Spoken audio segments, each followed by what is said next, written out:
Certains d'entre vous savez que je suis agent commercial, c'est-à-dire que je suis représentant. Et j'ai parti ma business il y a un peu plus que 3 ans, 3 ans et demi. Et puis, bon, les premières années, c'est toujours un peu dur. Puis après 2 années à peu près, j'ai commencé à penser que ce serait bon que j'aurais quelqu'un avec moi qui pourrait s'occuper du coin de Montréal. J'aime pas aller me promener à Montréal, sur les ponts de Montréal. Hein? Des fois, je perds patience presque ici avec notre pont de Québec. Alors, imaginez à Montréal.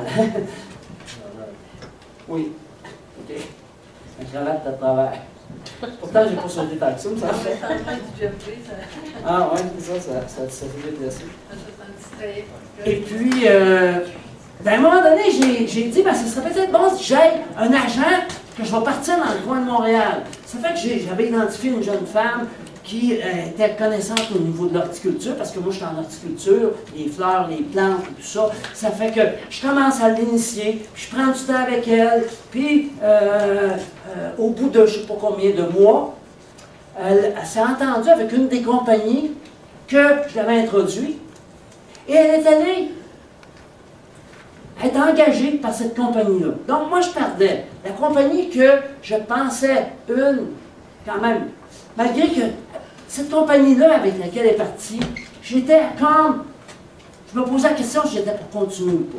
Fait que, bon, j'ai dit, c'est bien beau, vas-y.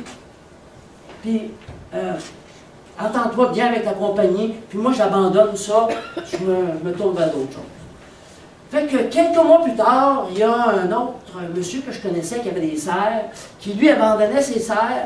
Puis là, ben, hey, j'ai dit, wow, lui, il serait intéressant. Puis c'est lui qui m'a appelé, au fait. C'est même lui qui m'a appelé, puis qui m'a dit, Jean-Yves, j'aimerais ça, travailler avec toi. Bon, j'ai dit, écoute, on va se rencontrer. Puis là, on s'est rencontrés. Puis là, je l'ai vraiment parti. Là, j'ai pris encore plus de temps avec lui. Et puis, même chose qui arrive. Mais là, lui, il part avec la compagnie que moi, je pensais la plus importante dans les compagnies que je représentais. Parce qu'un agent commercial, ça représente plusieurs compagnies. Alors là, je me rappelle d'être monté de mon bureau en bas, puis aller voir Rita. Puis là, j'étais en... ouais, c'est ça, j'étais pas content. Et puis là, je me couche. Là, je parle un petit peu avec Rita. Puis là, je dis, Seigneur, là, je trouve ça tellement injuste. Je dis, vraiment, ça fait 2 fois, là, il me semble que je me confie en toi, Seigneur, c'est quoi la passe? Là, le Seigneur nous dit, d'une voix douce, appelle le monsieur en question, et dis-lui que tu abandonnes ta ligne entre ses mains. Je dis, Seigneur, je te trouve bien prête à l'abandonner entre les tiennes, mais pas entre les siennes. Il dit, c'est la même chose. Ah. Fait que là, ben, j'appelle le gars. Puis là, j'ai dit ça. Ben, j'ai dit, écoute, vas-y. Écoute, ça me déçoit, là. Je vais l'avouer, mais écoute, vas-y. Ah, il dit, ben, oui, j'arrive. Il dit, telle compagnie, j'avais commencé il dit, à parler avec le monsieur, puis je pense que tu serais bon pour représenter cette compagnie-là. Fait que j'ai dit, ah, OK. Ça fait que j'appelle le gars, on se voit dans un show, il me voit aller, il n'était même pas capable de me parler, il y avait tellement de monde autour. Pour ceux qui me connaissent, je suis assez sanguin, ça fait que ça brasse, hein, moi, dans les shows, là, j'aime ça. Puis là, il vient me voir, hey, toi, il dit, vraiment, j'aimerais ça travailler avec toi. Aujourd'hui, au moment où est-ce qu'on se parle, la compagnie que j'ai perdue a fait faillite. Et la compagnie qui m'a référé, ce gars-là, que j'ai appelé, malgré que je n'avais pas envie, aujourd'hui, c'est la compagnie qui me rapporte le plus. À peu près 7 fois, comme l'autre me rapportait. Amen. Alors, Dieu tourne au bien ce qui semble être mauvais. Amen. Et ça, c'est vraiment notre Dieu qui est comme ça. Fait qu'il y a 2 semaines, j'avais commencé à parler sur la souffrance. On va continuer sur la souffrance. Parce que c'est une chose qui est réelle. Quand tu es dedans, tu sais qu'elle est réelle. Des fois, tu regardes des autres, tu commences à juger de l'autre qui est dans la souffrance. Mais ce n'est pas ce que Dieu nous appelle à faire. Amen. Alléluia. Merci Seigneur. Alléluia. Alors, pourquoi les gens bien et les chrétiens souffrent? Est-ce que Dieu se plaît à voir ses enfants souffrir? Méchante question, hein? Alléluia. Seigneur, je te remets ce temps ce matin.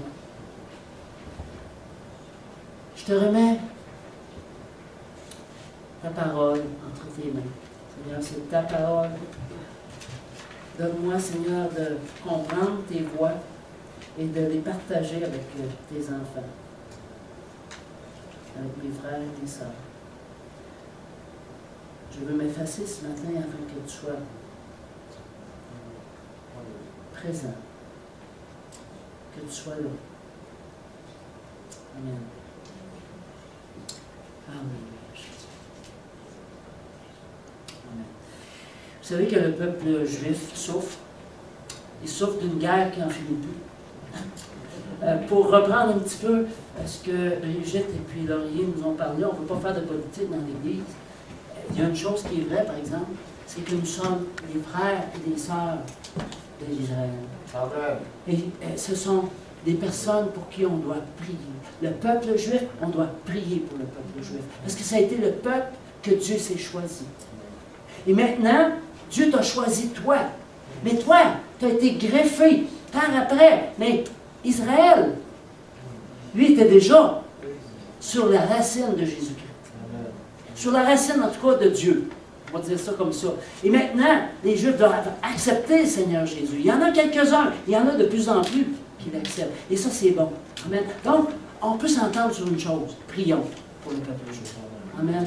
Prions pour le peuple juif. C'est une bonne chose. Amen. Alléluia.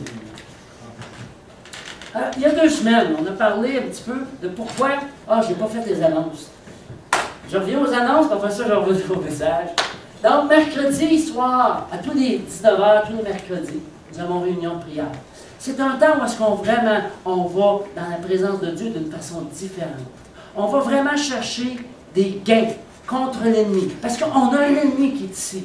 Et lorsqu'on prie ensemble, dans l'unité, je vous garantis que ça brasse en haut. Amen. Et on va chercher des victoires dans nos vies. Et ça, c'est important. Et on va chercher des victoires pour la vie des autres aussi. Amen. Et c'est vraiment très puissant. Amen. Ce temps de prière collective. Amen. On commence les cours fondamentaux le 16 février. Alors, ce sont des cours qui nous permettent d'approfondir la Bible. C'est surtout un temps extraordinaire où est-ce qu'on peut poser des questions. C'est donné par Marlène en grande partie. Moi, je vais en donner quelques-uns. Il y a peut-être, probablement d'autres qui vont en donner aussi avec le temps. Là, on fait un bloc de 5 cours. Ça va être à tous les 2 semaines. Et c'est tout de suite après la réunion, le matin. Donc, on vient à notre réunion le matin.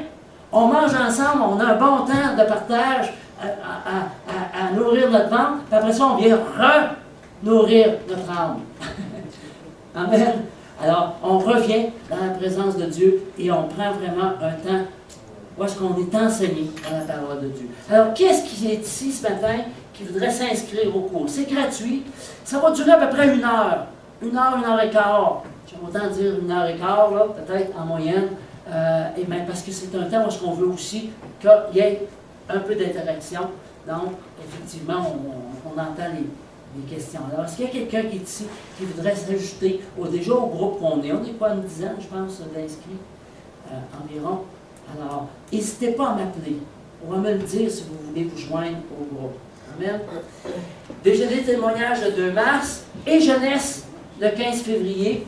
Fait qu'on relance la jeunesse à nouveau. La dernière fois, vous étiez 15, n'est-ce pas? Hein? C'est bon.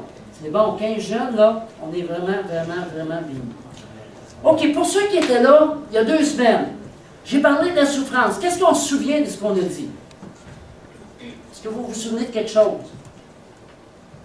Sinon, je ne vous enseignerai plus, là. Ouais.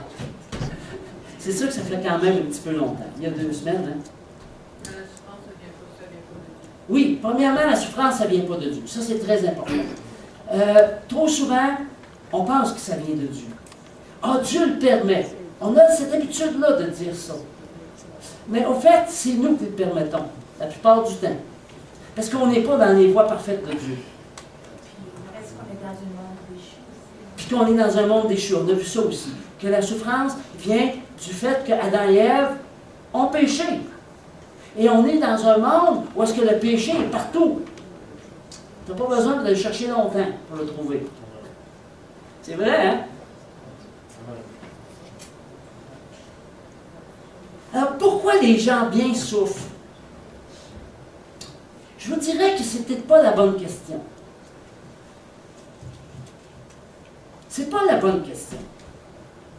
Une personne bien ou bonne n'existe pas. Savez-vous ça? Pourquoi les gens bien et les chrétiens souffrent-ils? Seigneur, pourquoi? Dans Marc 10, 17 et 18, ça dit, « Bon maître, que dois-je faire pour hériter de la vie éternelle? » C'est un homme qui s'adressait à Jésus. Qu'est-ce qu'il a répondu? « Pourquoi m'appelles-tu bon? Il n'y a de bon que Dieu seul. » Oh, OK. Ah. Et l'autre, dans le psaume, nous dit, « Tous sont égarés. » Quand il y a tous, tu ne peux pas te cacher nulle part. Tous sont égarés. Tous sont pervertis. Il n'en est aucun qui fasse le bien. Il existe, non? Pas même un seul. OK, c'est clair, là. On ne peut pas même se cacher en arrière de tout ça. Ah. Donc, la vraie question serait peut-être, comment de bonnes choses peuvent se produire à quelqu'un de mauvais et pécheur comme moi? Vous avez le droit de dire « ouch ». C'est peut-être ça la vraie question, dans le fond. Amen. Au fait, chaque fois qu'il y a quelque chose de bien, ça vient de Dieu. Chaque fois qu'il y a quelque chose de mal qui se passe dans notre vie, ça vient de l'ennemi. On a un ennemi qui est là et qui veut vraiment notre mal. Jean 10, 10, qui peut me dire ça? L'ennemi est venu pour détruire, égorger et voler. Voler, ben, on est déjà un petit peu à l'envers, mais c'est pas grave. Amen.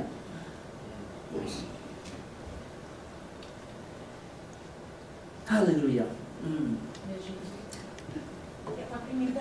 Oui, mais Jésus, oui, on continue, oui. Et la vie en abondance. Amen. Bon, il ne faut pas rester rien là-dessus. Vous avez raison. Merci. Amen. En fait, la souffrance, ça fait partie de l'existence. Un jour ou l'autre, on souffre. Mais la bonne nouvelle pour ceux qui suivent Christ, c'est que les souffrances ne sont que temporaires. Amen. Si on peut dire Amen. Amen. Ce n'est que temporaire. Amen. Dieu peut transformer cette souffrance en opportunité. Tu as un problème? Dieu, si tu t'approches de lui, va te donner une manière que ça devienne une opportunité. Il va transformer cette situation-là pour que tu sois béni encore plus. Amen? Amen. Et c'est ça qui est la volonté de Dieu. Et plus qu'on va s'approcher de lui, plus qu'on va entendre sa voix qui nous dit comment tourner ça en bien. Si nous nous remettons en question et que nous nous repentons, la souffrance va disparaître. Et ça va être transformé par quelque chose d'encore de très grand. La souffrance a une raison d'être, par contre. C'est quoi le but principal de la souffrance, d'après vous? Oui. Bon, la souffrance ne vient pas de Dieu, je le répète. Mais par contre, quand on fait face à la souffrance, notre réaction automatique devrait dire « Seigneur, je me prosterne devant toi, montre-moi s'il y a quelque chose qui n'est pas selon ta volonté dans ma vie. » Amen. Ça, c'est tellement la chose qu'on devrait toujours faire. C'est la bonne réaction, c'est la bonne attitude de notre part. La souffrance nous oblige à nous détourner de la confiance qu'on a en nous-mêmes. Parce que la confiance qu'on a en nous-mêmes nous mène directement dans les plans de l'ennemi. Sauf si on est tellement proche de Dieu que c'est lui qui nous souffle dans l'oreille. Amen? Alors il faut se tenir tellement proche. Parce que Dieu ne crie pas. Des fois je crie, mais lui il ne crie pas. Dieu il nous souffle dans l'oreille. Il nous souffle, puis c'est souvent tout doux. Mais si tu n'es pas attentif, ça passe à côté. Amen. Au jour du bonheur, sois heureux. Au jour du malheur, réfléchis. Amen. Réfléchis. Ça, c'est juste une partie de l'Ecclésiaste 7.14. Nous pensons que les gens mauvais sont ceux qui devraient souffrir et les gens bien ne devraient pas. Hein? On est fait de même. On est fait comme ça. Hein? Mais c'est pas comme ça que ça marche.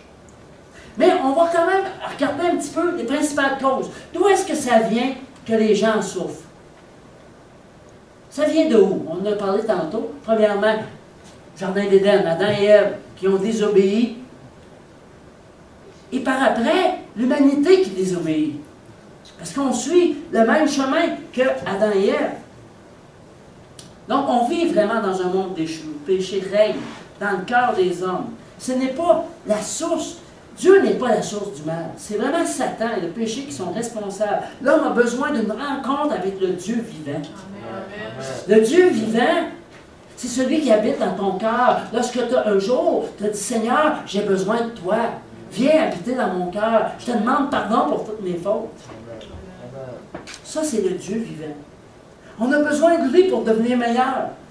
Ne blâmons pas Dieu pour les actions des hommes méchants. Quand Dieu nous a créés, il nous a donné la liberté de choisir. Et certains ont choisi de commettre le mal, la violence, etc. On souffre aussi à cause de notre propre bêtise. Tu sais, des fois, on récolte ce que l'on sème. Si, par exemple, je gloutonne, ben, je vais peut-être récolter un embonpoint. Ou certains problèmes d'estomac, hein, prout en arrière, froum, je sais pas trop. Heureusement que ça ne sent pas ce matin. Et c'est la même chose, si je conduis à 5 km/h dans une zone de 50, ben je risque d'avoir des conséquences. Surtout si la police n'est pas loin. Mais pire, s'il y a un enfant qui traverse la rue. Amen. C'est une réalité. Donc, oui, on souffre parce qu'on vit dans un monde déchu, mais aussi parfois, c'est à cause de notre propre bêtise. Troisièmement, on souffre quand c'est le châtiment de Dieu. Mais là, attendez un peu, laissez-moi vous expliquer un petit peu.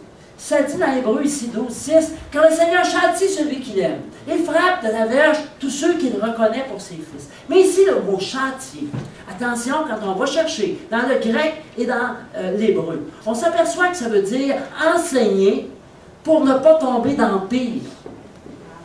Mais c'est dur à le dire dans un seul mot. Alors, on a pris un mot en français, « châtier ».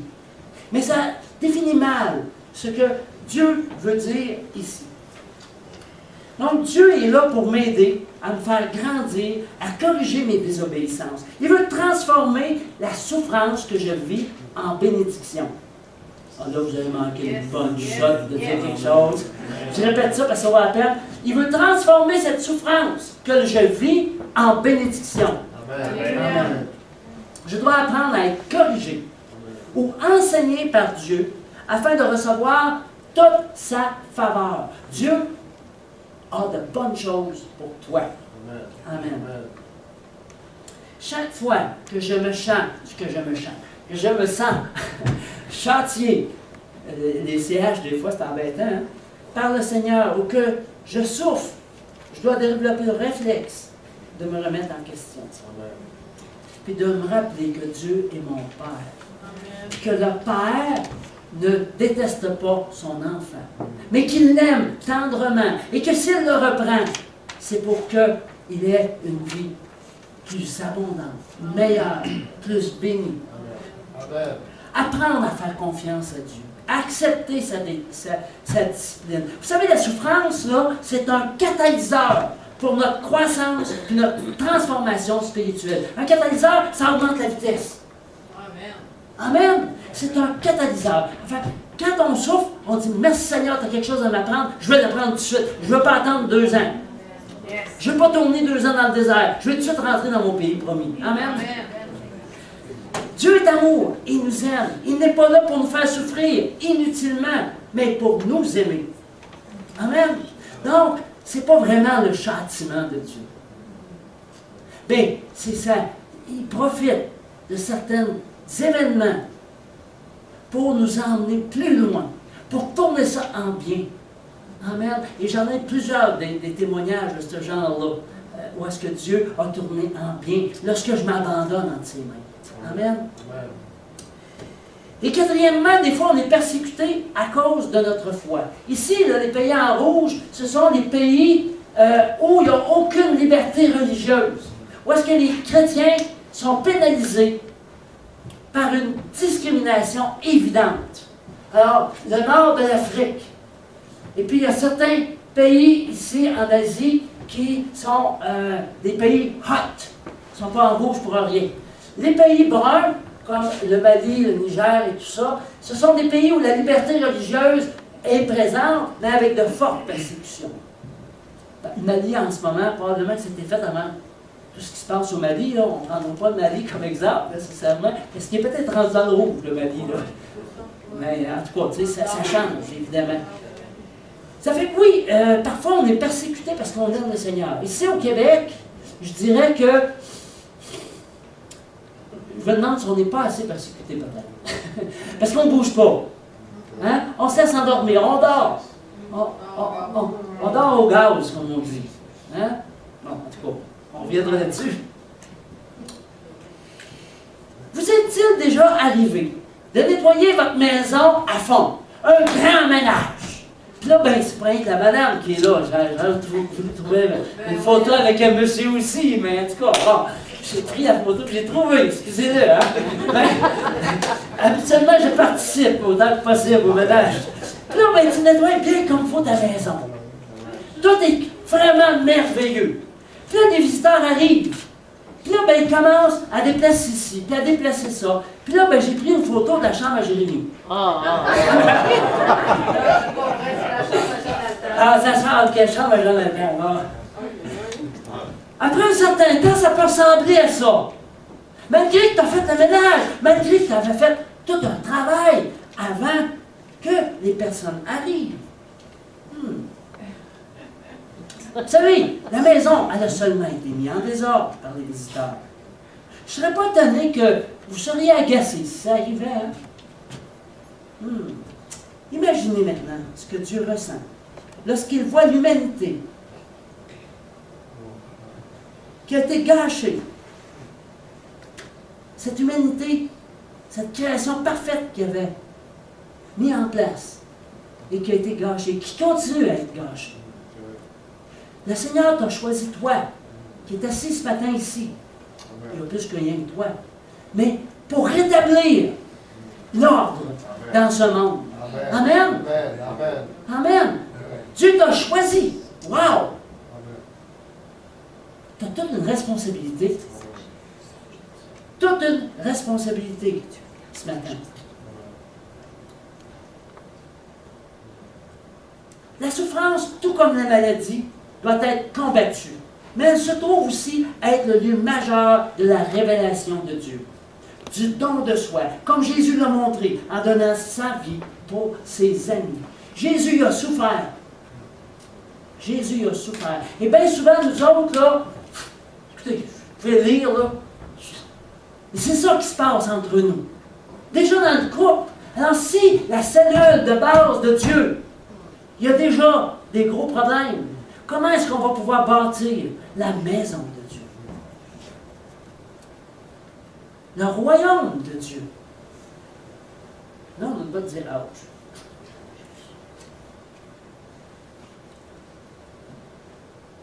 Trouver un sens à la souffrance, oui. Mais la rechercher, non. Vous comprenez, hein?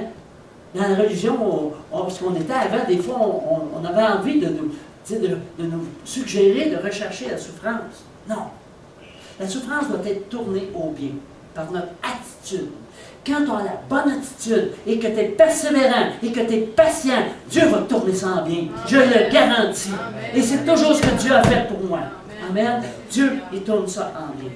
Afin de faire face à la souffrance tout en ayant une paix, une tranquillité d'esprit, on doit comprendre comment Dieu va tourner cette situation-là de souffrance en apprentissage. Et là, après ça, tu es responsable de continuer l'apprentissage que Dieu te montre. Dieu veut te montrer quelque chose. Mais si tu restes assis à ta place, que tu ne bouges pas, que tu ne changes rien dans ta vie, Dieu va t'avoir montré un beau principe. Psh! dirait qu'il y a de l'air qui sort. C'est fini, flat. Il n'y a plus rien. Fait que le premier but de Dieu dans nos vies, c'est qu'on soit conforme à l'image de Jésus-Christ. Amen. Il a déterminé dans son plan d'utiliser les circonstances de nos vies pour nous, pour que nous puissions grandir spirituellement. Les circonstances de ta vie ne vont pas bien, c'est pas parce que Dieu t'aime pas. Amen. Puis si tu t'approches de lui, tu vas voir de plus en plus son amour. Amen. Il faut passer du mur des lamentations à bâtir le temple de Dieu. Ça, là, c'est tellement bon. C'est toi, Rita, qui l'as trouvé, hein, ça, je pense? Non? En tout cas, je pense que oui. Il faut passer du mur des lamentations à bâtir le temple de Dieu. Amen. Trop souvent, on se lamente. Et on ne construit pas quand on se lamente. C'est lamentable. C'était trop facile, ça, là. Mais c'est un peu ça pareil. Il faut vraiment se brasser un petit peu. Donc, si nous devons endurer la souffrance et les épreuves de la vie, nous devons toutefois aussi comprendre comment laisser Dieu tourner ces souffrances-là en bénédiction. Et là, le restant du temps qu'on va prendre, ça va être de regarder comment est-ce que Dieu fait ça, concrètement, autant que possible. Comment Dieu va tourner cette souffrance en bénédiction. Amen. Premièrement, en faisant confiance à la justice de Dieu et en rendant témoignage. Il faut que ma bouche parle avant d'avoir vu ce qui s'est passé. Amen. Allons voir maintenant dans 1 Pierre 3, 13 à 17. Et qui vous maltraitera si vous êtes zélés pour le bien? D'ailleurs, quand vous souffririez pour la justice, vous seriez heureux. Là, tu dis, wow, un peu là, prends ça où, lui? N'ayez d'eux aucune crainte et ne soyez pas troublés, mais sanctifiez dans vos cœurs Christ le Seigneur, étant toujours prêt à vous défendre avec douceur et respect, et non pas arrogance et mépris, devant quiconque vous demande raison de l'espérance qui est en vous, ayant une bonne conscience, afin que là même où il vous calomnie, comme si vous étiez des malfaiteurs, ceux qui décrient votre bonne conduite en Christ soient couverts de confusion. Donc ici, je ne me défends pas par moi-même, mais je laisse Dieu être ma justice. Car il vaut mieux souffrir, si telle est la volonté de Dieu, en faisant le bien qu'en faisant le mal. Donc Dieu ici nous demande une sanctification. La sanctification, c'est une transformation de mon être, que je ressemble de plus en plus en Jésus. Je ne vous demande pas ça d'ici à demain. Mais d'ici à demain, oui, posez-vous une question. Il y a peut-être quelque chose qui va se faire. Amen. Après-demain, il y a autre quelque chose. Puis c'est tous les jours, j'ai cette attitude-là. Je suis en pleine croissance spirituelle. Et le Dieu bénit la croissance spirituelle. Amen. Dieu bénit ça. Avoir une bonne conscience. Je suis transparent devant Dieu. Je fais une faute, je demande pardon. Je blesse quelqu'un, je n'ai pas voulu le blesser, je demande pardon pareil. Le Seigneur, à un moment donné, m'a dit carrément, j'ai dit, il y avait eu un conflit. Le Seigneur m'a dit, va demander pardon. J'ai dit, ben non, je n'ai pas voulu lui faire du mal. Puis le Seigneur a dit, non, ils ont eu mal. Tu n'as peut-être pas fait exprès, mais ils ont eu mal. Moi, ce que je te demande maintenant, va demander pardon. Amen.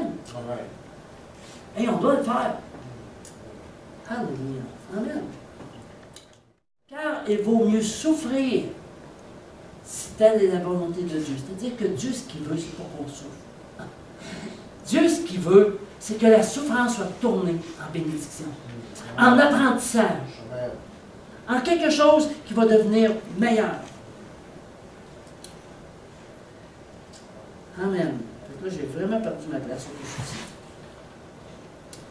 Donc, lorsque nous, les croyants, on supporte la souffrance de façon saine, en ayant une certaine joie, parce que je sais que Dieu est ma justice, c'est pour ça que je peux avoir une joie, même dans la souffrance. Est-ce que vous me suivez? Amen. elle devient un merveilleux témoignage de la puissance et de la vie de Christ. Donc, nous nous sommes appropriés. Vous savez, témoignage dans la souffrance est un témoignage plus grand qu'un témoignage quand tout va bien. On peut dire ouch. Ouais, ouch. Mais c'est vrai pareil. La souffrance est une opportunité pour Dieu de manifester sa puissance. Amen. Amen. Paul et Silas. Paul et Silas se sont fait mettre en prison après avoir été rués de coups. Ils étaient des cèpes aux pieds. Et là, ils se sont mis à plaindre. « Oh Seigneur, nous sommes tellement malheureux, j'ai mal au dos, je me suis fait taper dessus. » Ah non, c'est pas ça qui s'est passé. Qu'est-ce qui s'est passé? Il y a le Seigneur. Il y a loué l'Éternel. Ils ont commencé à chanter et à louer Dieu. Amen. En prison, malgré que ça devait sentir pas mal, on ne dira pas quoi, mais ça ne devait pas sentir très très bon, malgré qu'il y avait les pieds pris dans ce cep-là, malgré le mal qu'ils avaient, malgré la persécution qu'ils vivaient, ils ont chanté des louanges à Dieu. Et qu'est-ce que ça a résulté en quoi cette situation-là? Qu'est-ce que ça l'a emmené? Briser des chaînes. Briser les chaînes. Oui, amen. Il y a eu un grand tremblement de terre et les chaînes ont été brisées. Hey, hallelujah! Vous savez que quand on ne se plaint pas et qu'on fait face à la situation en disant « Seigneur, t'es ma justice », le Seigneur vient briser les chaînes. Amen. Amen. Si ça prend un tremblement de terre, c'est pas trop grand pour Dieu. Amen. Amen. Hallelujah.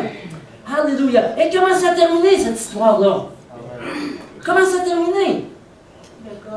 Le joaillier, il a donné sa vie à Dieu, en plus de toute sa famille.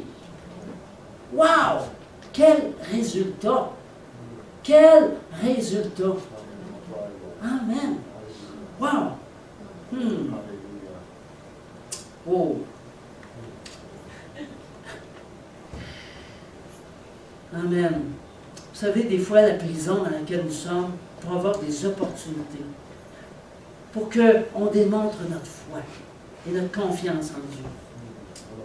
Et là, si on a cette bonne attitude-là, nous allons devenir des ambassadeurs de Christ extraordinaires. Amen. Amen. Des ambassadeurs de Christ. Amen. Amen. Une autre histoire bien connue. L'histoire de Job. Vous savez, Job, il avait une bonne job, probablement, parce qu'il était prospère. C'était un homme prospère.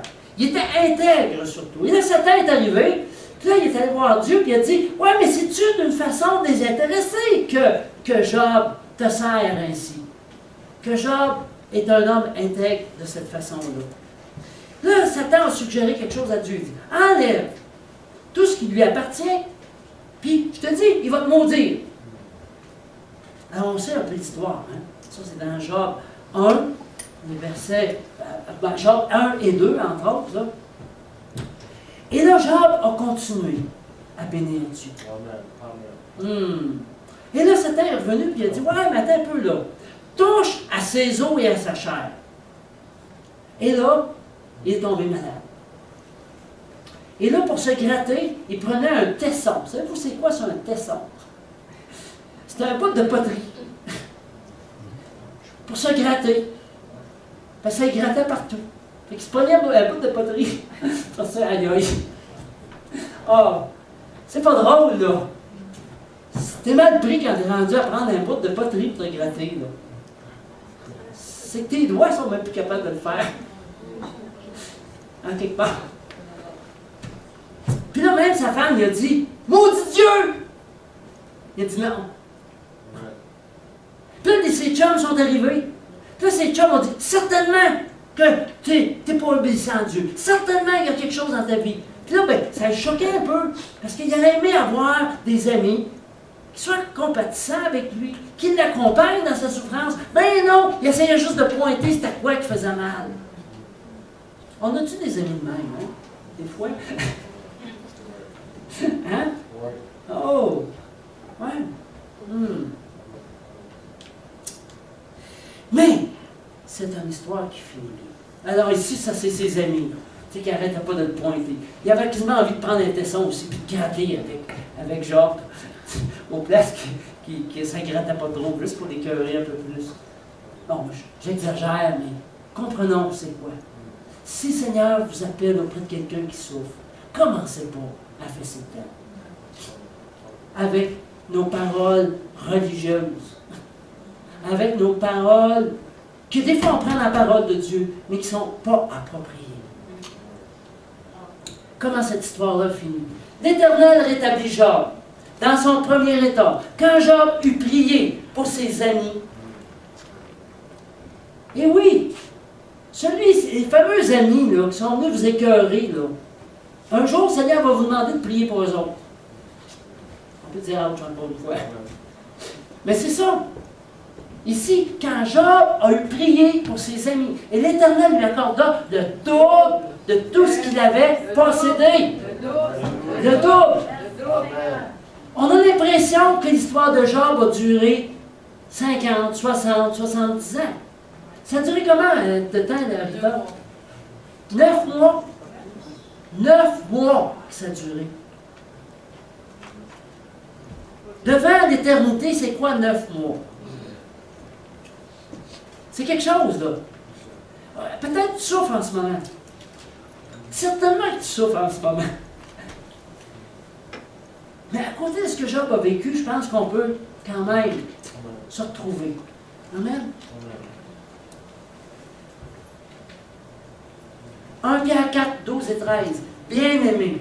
Ah, j'aime ça quand Dieu m'appelle de même. Amen. Bien-aimé. Ne soyez pas surpris comme d'une chose étrange qui vous arrive. Ce qui vous arrive, pardon. De la fournaise qui est au milieu de vous pour vous éprouver.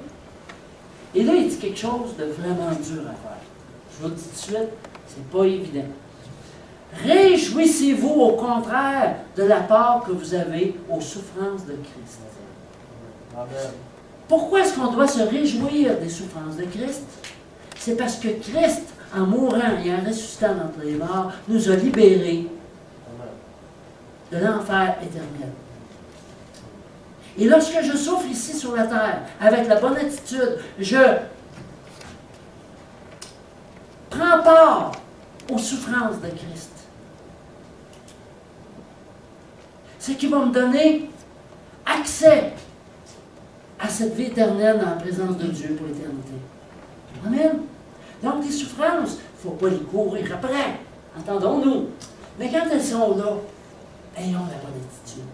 Amen. Afin que vous soyez aussi dans la joie et dans l'allégresse lorsque sa gloire apparaîtra. Amen.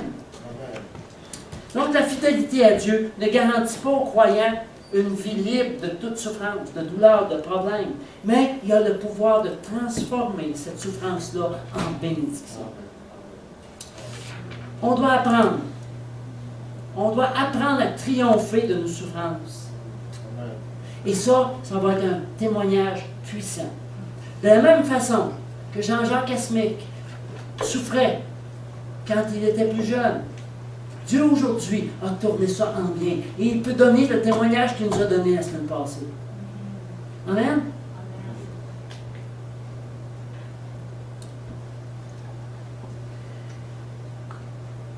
Dieu désire développer les dons qu'il a mis en nous, les dons spirituels, 2 Corinthiens. Manifester le caractère de Christ à travers la souffrance, peut-être, mais comme un témoignage pour gagner des vies au Seigneur Jésus. On a notre part de souffrance en Jésus-Christ. Mais on va être glorifié avec lui. Amen. On va être glorifié avec lui. Puisqu'on trouve notre source en Dieu, puisque Dieu tourne ça en bénédiction. Amen. Dieu veut aussi développer notre empathie. Tu sais, de se mettre dans le soulier de l'autre. Quand l'autre ne file pas. notre empathie et notre capacité de réconforter les autres. Amen. Vous savez, plus qu'on accepte la formation de Dieu à travers les difficultés, plus Dieu va utiliser qui nous sommes, nos talents. Dieu, dans sa bonté, dans sa fidélité, ça sert des circonstances de souffrance pour nous développer, pour développer en nous la droiture et pour améliorer notre marche avec lui.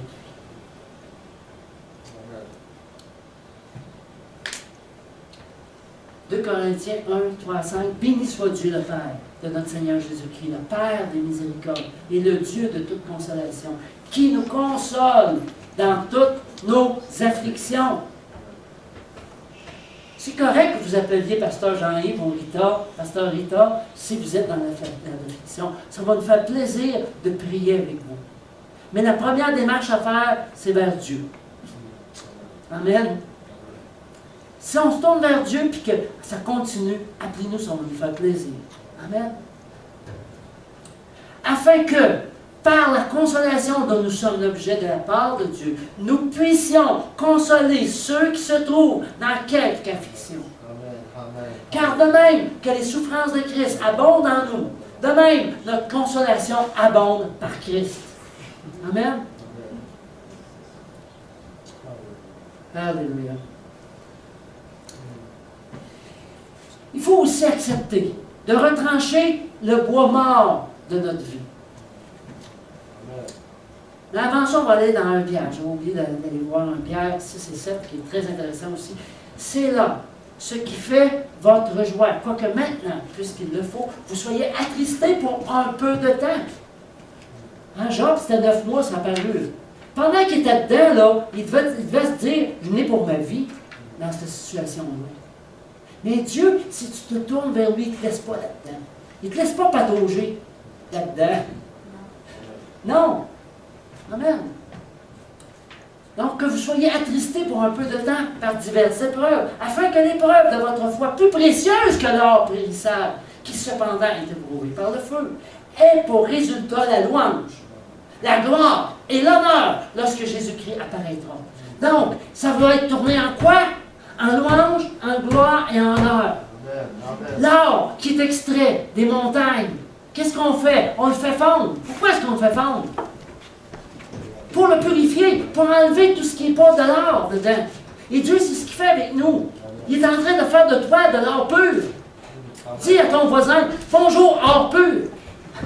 Bonjour, or pur. Salut mes or purs.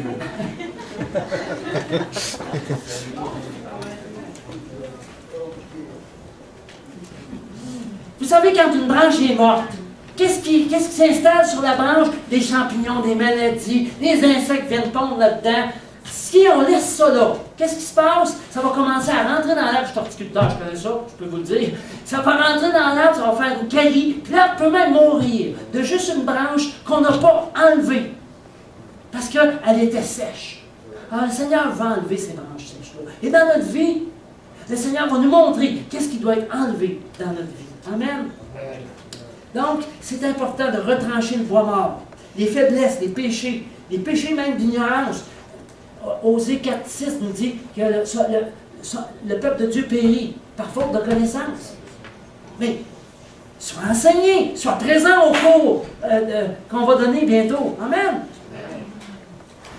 Par nos attitudes, par nos valeurs immatures, le but désiré est que nous portions plus de fruits. Hein? Le cep et les sarments. Des fruits qui vont mûrir, des fruits qui vont venir à maturité, des fruits qui vont servir à nourrir les gens autour de nous. Les épreuves deviennent des miroirs pour nous révéler notre péché et nos faiblesses. Trop souvent, nos difficultés, on les porte vers quelqu'un d'autre. On commence à accuser Pierre, Jean-Jacques, puis toute la gang.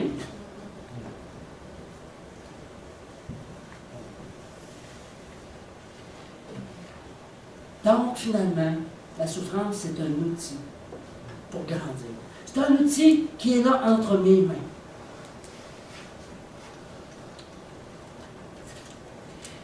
Pour qu'on puisse se remettre en question devant Dieu, devant sa parole. Les épreuves éprouvent notre foi. et nous aide à nous appuyer sur les promesses et les principes de la parole. Psaume 4.2, quand je crie, réponds-moi, Dieu de ma justice. Quand je suis dans la détresse, sauve-moi, aie pitié de moi, écoute ma prière. Et si on regarde vraiment en hébreu, qu'est-ce que ça dit, ce psaume-là? Ça dit, tu m'as élargi, tu m'as fait devenir plus large par ma détresse. Amen. Moi, je dis toujours à celui qui souffre, Seigneur, a quelque chose de grand pour toi. Parce que je sais que la personne qui est dans la détresse et qui cherche Dieu de tout son cœur, Dieu va tourner ça en quelque chose d'extraordinaire. Amen. Et ça, c'est vraiment grand. Amen. Comment tu dis, Victor? Persécution, promotion. Persécution en promotion. J'aime ça. Amen. Sans déjà entendre quelque chose d'intéressant. Amen. Amen. Apprendre l'obéissance véritable. J'ai bientôt fini. La souffrance, ça éprouve notre loyauté.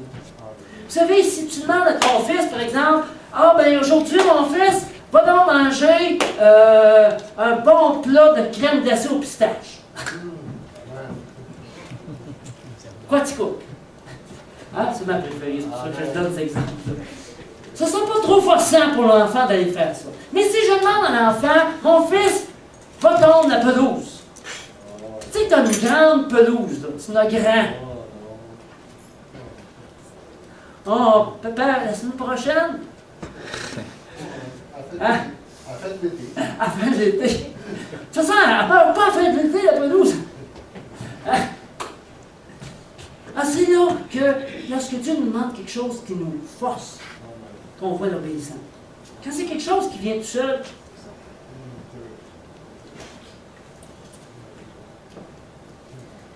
la souffrance nous oblige à ne plus nous fier sur nos propres ressources, mais de vivre par la foi, dans les ressources de Dieu. Elle nous aide à mettre les bonnes choses en priorité. Finalement, c'est la parole et l'Esprit de Dieu qui produisent la foi et la maturité du caractère de Christ en nous. Amen. Le chemin de l'obéissance. Jacques 1, 2 à 4, mes frères, regardez comme un sujet de joie complète les diverses épreuves auxquelles vous pouvez être exposés, sachant que l'épreuve de votre foi, je l'écris en gros. Parce que ce n'est pas rien qu'une épreuve, c'est une épreuve de ma foi. C'est ma foi qui est mise à l'épreuve. Produit la patience. Mais il faut que la patience accomplisse parfaitement son œuvre, afin que vous soyez parfaits et accomplis, sans faillir en rien. Puis des fois, on se dit, mais non, c'est donc bien long, Seigneur, de sortir de cette souffrance-là. Mais c'est donc bien long.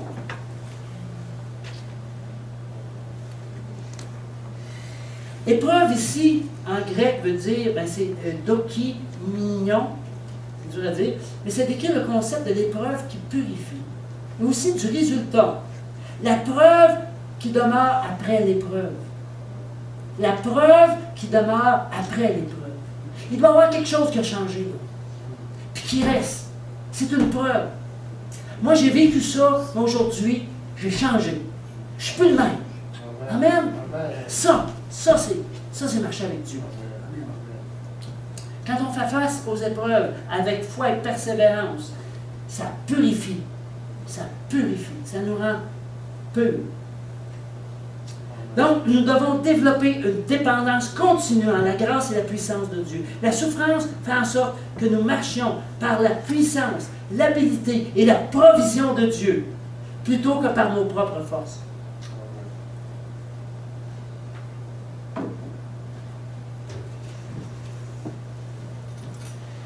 On doit aussi manifester la vie et le caractère de Christ, le fruit de l'Esprit. Vous savez, des fois on prend,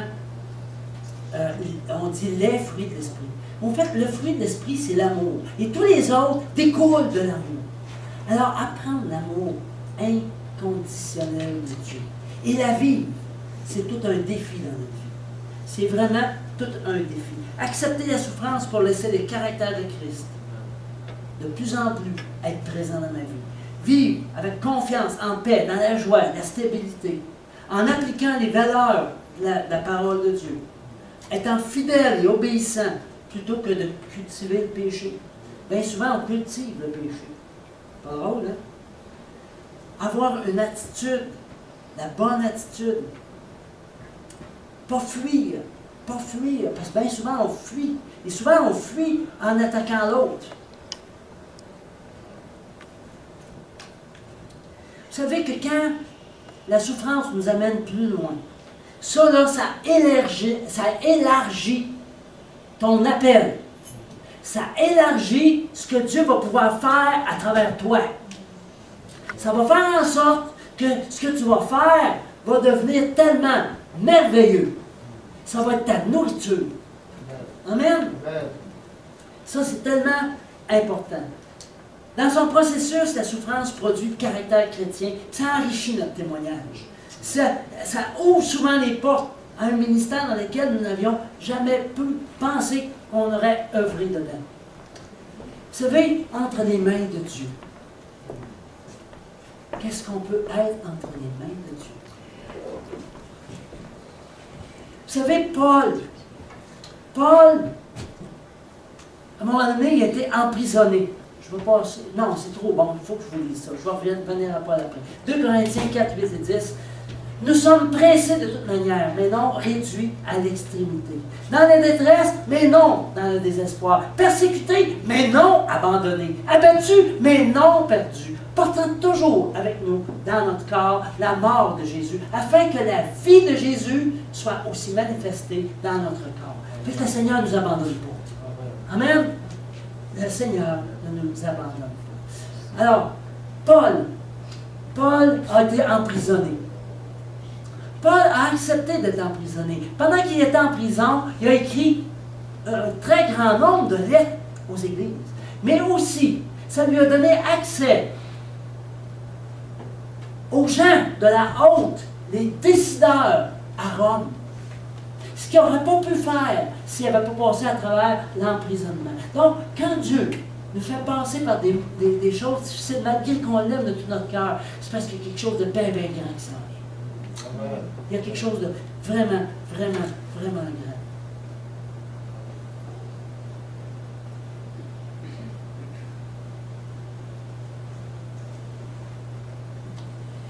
Vous savez, si Paul s'était plaint amèrement dans sa prison, il n'aurait pas pu avoir cet impact-là qu'il y a eu à Rome. Parce que vous savez qu'il y a une église qui est née à Rome.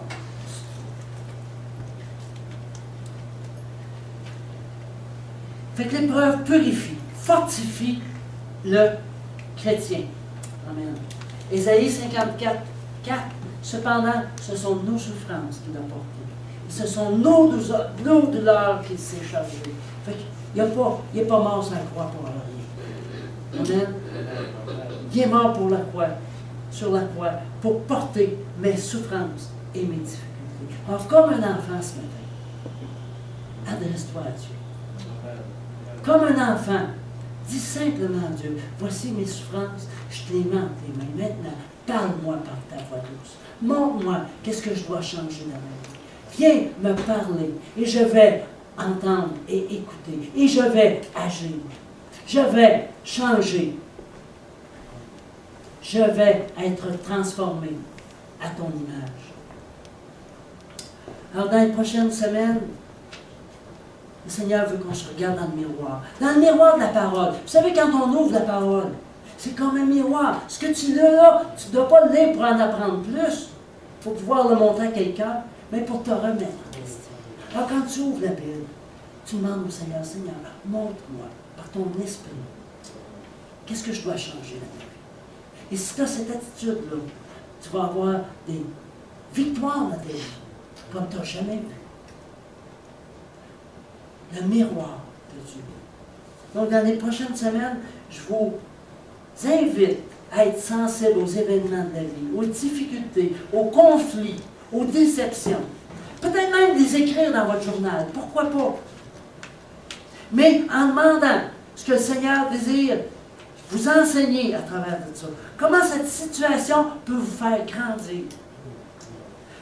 que je peux mettre en pratique les leçons que le Seigneur me montre. Puis là, au bout d'un mois, revisitez ce que vous avez appris, ce que vous avez écrit.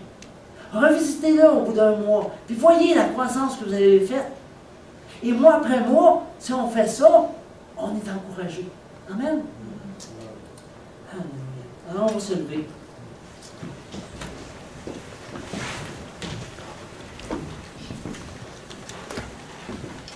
Vous savez que vous êtes des plus que vainqueurs. Amen. On est vainqueur lorsque je fais, si je m'en vais jouer un match de boxe, que je réussis à mettre l'autre KO par moi-même. Ça, c'est Michel Allard qui disait ça. Il dit là, il dit, t'es victorieux. Mais quand tu retournes chez vous, puis que tu donnes à ta famille la paye, les millions que tu as gagnés lors de ton match de boxe, là, c'est ta famille qui est plus vainqueur, parce que les autres, ils ne sont pas entraînés, ils n'ont pas mangé les coups que tu as mangé. Et nous sommes les plus que vainqueurs, parce que ce n'est pas nous autres qui avons mangé les coups. Amen. C'est Jésus qui les a mangés pour nous autres. Amen. Amen. Alléluia, Jésus. Amen.